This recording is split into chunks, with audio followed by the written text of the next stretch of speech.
کھایا باپ بھی بیٹے کو تانا دے کر معاف کرتا ہے، لیکن رب العالمین اپنے خطا کار بندے کو تانا بھی نہیں دیتا، معاف کر دیتا ہے۔ نعرہ تکبیر۔ حدیث قدسی رحمت عالم صلی اللہ علیہ وسلم نے فرمایا، میرا رب کہتا ہے جب کوئی بوڑھا گناہگار شرمندہ ہو کر میرے در پہ آئے، وہ بوڑھا جس کی جوانی چونچلوں میں گزری، جس کا شباب علل تللو میں گزرا، نشہ تھا شباب کا، ترنگ تھی جوانی کی، دولت کی مستی تھی، برادری اور پارٹی کا غرور تھا، رگوں میں گرم گرم خون کی روانی تھی، دولت کی فراوانی تھی، ساری زندگی بغاوت میں گزار دی، ایک بار بھی میرے در پہ سجدہ ریز نہیں ہوا، نامہ اعمال میں ایک بھی سجدہ نہیں، ایک بھی نیکی نہیں، لیکن اب زندگی کی شام ہو گئی،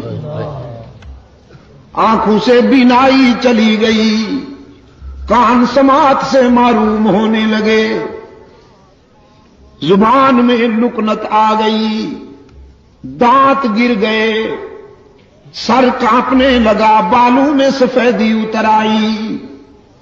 بیماریوں نے یلغار کر دیا، معدہ کچھ ہضم نہیں کرتا،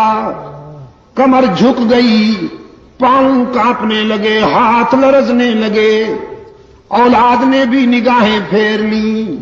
لوگوں نے بھی رخ پھیر لیا، اور سب سے بڑا حادثہ جیب خالی ہو گئی۔ ساری دنیا سے مایوس ہو کر یہ بوڑھا باغی، یہ بوڑھا گناہگار رات کے اندھیرے میں سب سے چھپ کر اللہ کے در پہ روتا ہوا آتا ہے کہ تنگ دستی کے جو عالم میں گھبراتا ہوں، پر درے غیر پہ جاتے ہوئے شرماتا ہوں، ہاتھ پھیلانے میں محتاج کو غیرت کیسی، شرم اتنی ہے کہ بندہ تیرا کہلاتا ہوں۔ رب العالمین نے فرمایا میرے محبوب، میرے پیغمبر بہت اچھی طرح جانتا ہوں اس بوڑھے کو، اس کے ماضی و حال کا ایک ایک نقش میرے سامنے ہے، لیکن آج میں اسے در سے اپنے در سے ٹھکراتا نہیں، مایوس نہیں جانے دیتا کہ مجھے اس کے سفید بالوں سے حیا آ جاتی ہے کہ اگر میں بھی اسے ٹھکرا دوں تو کہاں جائے گا، یہ بھول گیا میں کیوں ٹھکراؤں۔ ہاں بیٹا، چھوٹا سا بچہ اگر اپنے گھر سے ہٹ کر کسی دوسرے کے گھر پہ جا کے مانگے،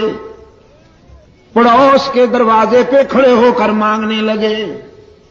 تو پھر ماں یہ تو نہیں کہتی کہ جاؤ اسی گھر میں رہو، تم نے ان سے مانگا کیوں، ان کے دروازے پہ گئے کیوں؟ ماں آتی ہے، اپنے لال کو اٹھا کر سینے سے لگاتی ہے، منہ چوم لیتی ہے، کہتی ہے بیٹا یہاں کیوں آ گئے ہو، سب کچھ مجھ سے ہی ملے گا۔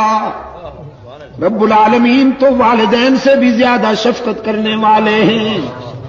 والدین بھی اپنی اولاد پر اتنی شفقت نہیں کر سکتے جتنا محمد کا خدا اپنے بندوں پہ شفیق اور رحیم ہے۔ بغیر کچھ لیے سب کچھ دینے والا کون؟